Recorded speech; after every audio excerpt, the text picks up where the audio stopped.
Thank you very much. That was outstanding. Well, thank you so much. I am thrilled to be here, Schaumburg. Thank you for coming out today. You know, this is an easy talk to give when you're hanging out backstage with one of the greatest champions of freedom and liberty in the 20th century. He joins us here today, the former president of Poland, Lech Wałęsa. Mr. President, can you please stand? Thank you for your courage. And he will give us spine and he will give us backbone today for the next 10 days. And I appreciate each and every one of you for being here today. And I say that because you and I, we fight on principle, we fight for what's right, true, and just, and we have 10 days to be the greatest team in Illinois political history to end business as usual corrupt practices at the ballot box. Give yourselves a big round of applause.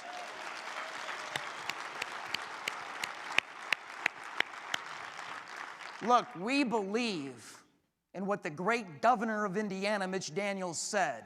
And in his book, he said that in the last 236 years of this nation, this is the third moment in the history of this country where the American experiment is in jeopardy.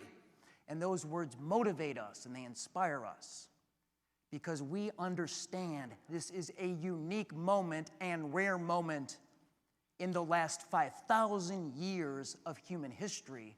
You and I have been given a tremendous gift.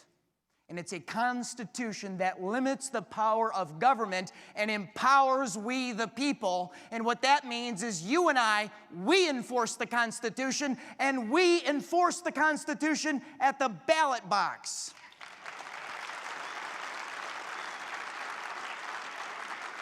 And because we haven't been doing our job, we've elected a poor political class in Illinois and around the country. Illinois is bleeding to death. And what stops the bleeding is electing principled people like you and I. What stops the bleeding in this state is electing people that are running on proven solutions and robust policy. And to that end, in this election cycle, I'm proud to announce the Save Illinois Taxpayers Pledge. And it is the most robust policy, and it will solve the long-term problems of this state. And it's a three-part pledge, and candidates are running on it, and 72% of the voters that are going to go to the ballot box in November approve of this plan. It is the plan to win in a blue state. First part, freeze property taxes. You tell me, did your home value last year fall? Did your property tax bill increase? Do you think that's fair? No. We need to take a time out. We need to catch our breaths. Illinois leads the country in our foreclosure rate. Our property tax bills are the 6th highest in the country. We feel like we're renting our homes from school districts and local units of government. Freeze property taxes now. Here's part 2. All state and local spending needs a forensic audit.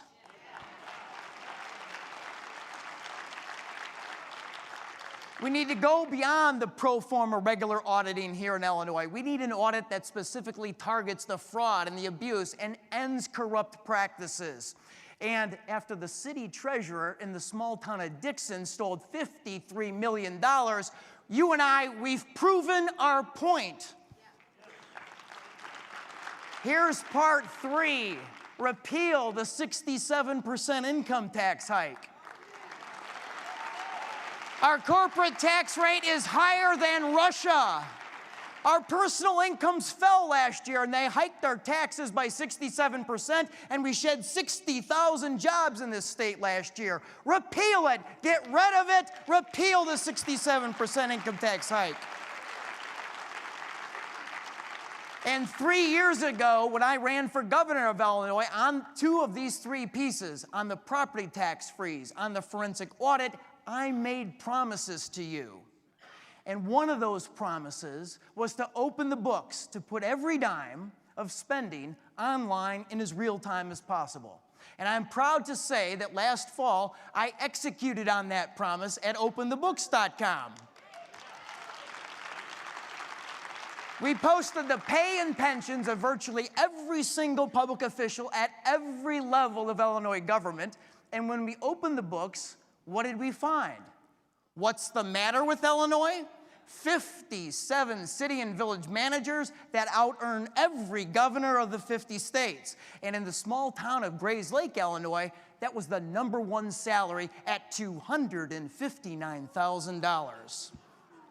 What's the matter with Illinois when we took a look at school district treasurers out-earning the state treasurer of Illinois, and we studied one of them in Lyons Township, and he hiked his own pay from $163,000 to $296,000 in a year without telling his school board, and his school board president resigned, and he didn't have a contract, and then they hired an independent law firm to look into him, and on August 31st, he resigned, and I hope it's illegal, and I hope he's indicted. What's the matter with Illinois? Public employment is exploding in our colleges and universities. 10 years ago, we had 50,000 employees, and now we have 91,000 employees.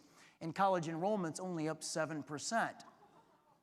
And out of 91,000 employees in our colleges and universities, the 7th highest is the president of a community college not more than 20 miles from here at Moraine Valley, and last year he made $674,000.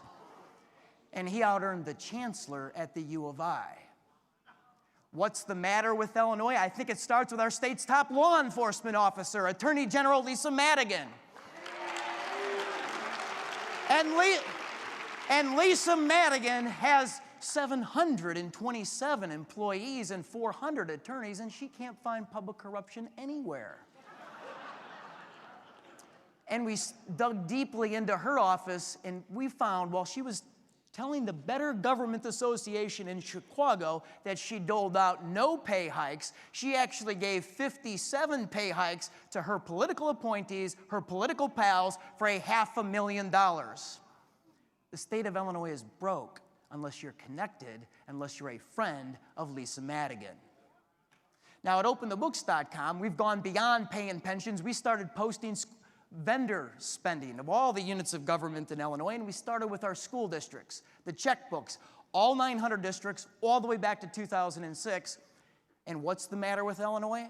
47 school districts spent $50 million on taxi cab service. Only 6 of them had a negotiated contract. The rest paid for expensive individual rides. And then we learned that local taxpayers only paid 20% of it. You paid 80% of the bill as state taxpayers. We found that the city of Waukegan cut $2,400 worth of checks to the Union Political Committee, the AFL-CIO PAC. That's city money, taxpayer money, into a campaign fund, and that should be an indictment, and that should be prosecution for law breaking.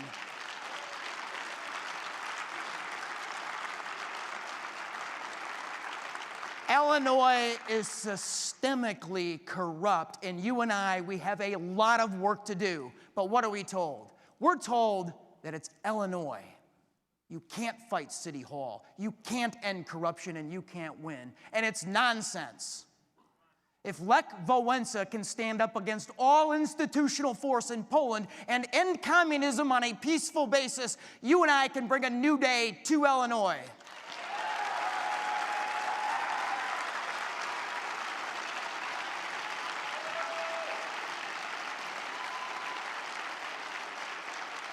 I have had the tremendous personal and political privilege to get to know Lech Wałęsa. And he's been in Chicago twice over the last couple of years, endorsing our platform and our principles and to help us raise money for our mission at For the Good of Illinois. And he tells the following story. He says, in the early days of Solidarity, nobody gave them a chance to end communism on a peaceful basis. But they were successful because they had something that the communists did not have. The men of solidarity and the women of solidarity had stronger principles and they had stronger values. And we, you and I, we have stronger principles and we have stronger values than the Chicago machine that is decimating this state.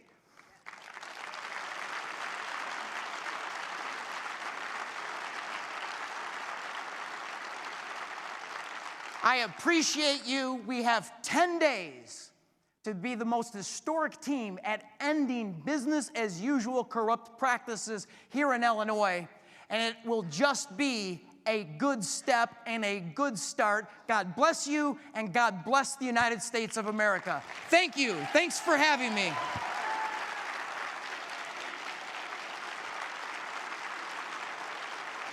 You're outstanding. We fight together. Thank you.